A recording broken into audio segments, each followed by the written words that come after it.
ამჯერად განვიხილოთ მიკროკონტროლერის პროგრამირების მეთოდები, საშუალებები და ვნახოთ, როგორ შეიძლება ალგორითმის შედგენა გარკვეული ამოცანისათვის.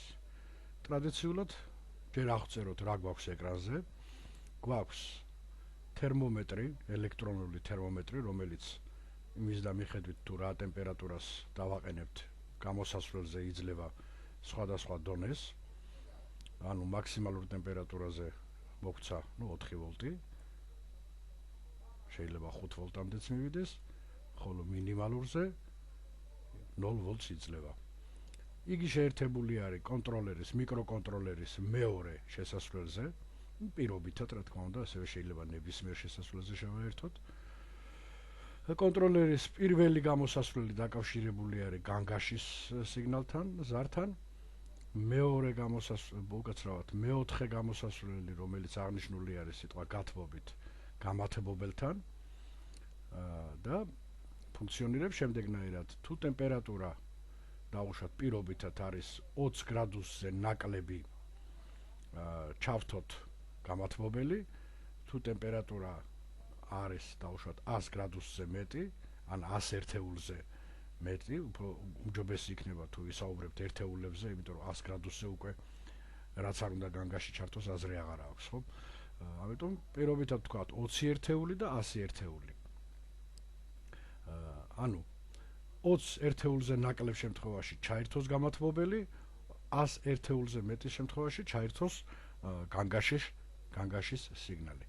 ეხლა განვიხილოთ აქეთ უკვე ალგორითმის დიაგრამა, ანუ სქემატურად გამოსახული ალგორითმი, რომელიც იწყება უბრალოდ პროგრამის გაშვების ღილაკით, სტარტ ღილაკით და მითითებულია, რომ ერთ-ერთი თავარი შემსრულებელი ყველა ამ ფუნქციის არის მიკროკონტროლერი. შემდეგი ნაბიჯი არის პირველ რიგში მოახდინოს მეორე შესასვლელის წაკითხვა და წაკითხული ინფორმაციის X რეგისტრში შენახვა.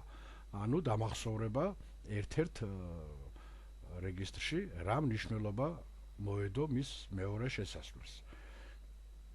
შემდეგი ნაბიჯი გაანალიზოს ხომ არ არის ეს მნიშვნელობა, ანუ იგივე თერმო გადამწოდიდან მიღებული მნიშვნელობა 20 ერთეულზე ნაკლები, ანუ ხომ არ არის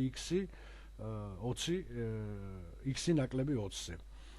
თუ არა, მაშინ გამორთოს გამათბობელი და შემდეგი ნაბიჯი იყოს შეამოწმოს ხომ არ არის წაკითხული მნიშვნელობა 100 ერთეულზე მეტი. ისევ თუ არა, განგაშიც გამორთოს და დაბრუნდეს და თავიდან დაიწყოს მთელი ამ პროცედურის გამეორება. ჩვენ ახლა გავუშვათ ჩვენი სიმულატორი და ვნახოთ რა მოხდება.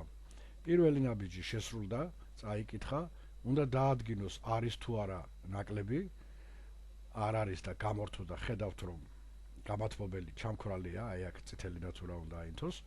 ესე იგი აღმოჩნდა რომ შესასვლელზე ტემპერატურის სიდიდე 20 ერთეულზე ნაკლები. ამიტომ პროგრამა აიძულებს შემსრულებელ მექანიზმებს გამორთოს გამათბობელიც, გამორთოს განგაშის სიგნალიც. ეხლა მოდით ვცადოთ, დავუწიოთ ტემპერატურა, ანუ შევამციროთ ტემპერატურა და დაველოდოთ, როდესაც ის გადავა უკვე დასაწყისში, რას მოიმოქმედებს.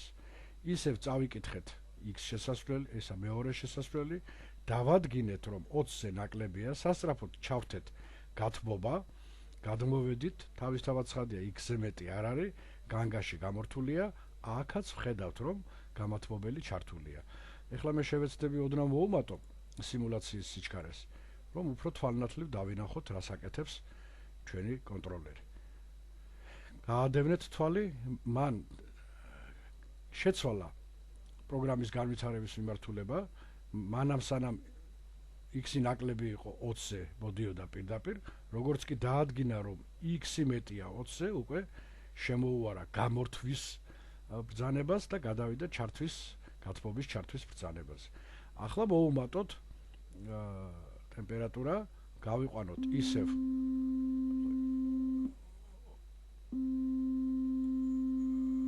განგაშის რეჟიმში, ანუ აქ დაადგინა რომ 20-ზე ნაკლებია, გააგრძელა, შემდეგ დაადგინა რომ 100-ზე მეტია, გადავიდა უკვე არა ქვევით, არამედ აი აქეთ მიმართულებით, სადაც წერია რომ დიახ 100-ზე მეტია X-ი, ჩართო განგაში, ისევ დაბრუნდება და თავიდან დაიწყებს მთელი ამ პროცედურების გამეორებას. საკმარისია ჩამოვიყვანოთ ტემპერატურა ნორმის ფარგლებში, ანუ X-ი ნაკლებია 20-ზე, მაგრამ X-ი არ არის 20-ზე ნაკლები, მაგრამ არც 100-ზე მეტი არ არის, ანუ აი ამ ფარგლებში იმყოფება. ალგორითმი უზრუნველყოფს, რომ მოხდეს ორივე შემსრულებელი მექანიზმის გამორთვას და გადავიდეს მოლოდინისა და კონტროლის რეჟიმში.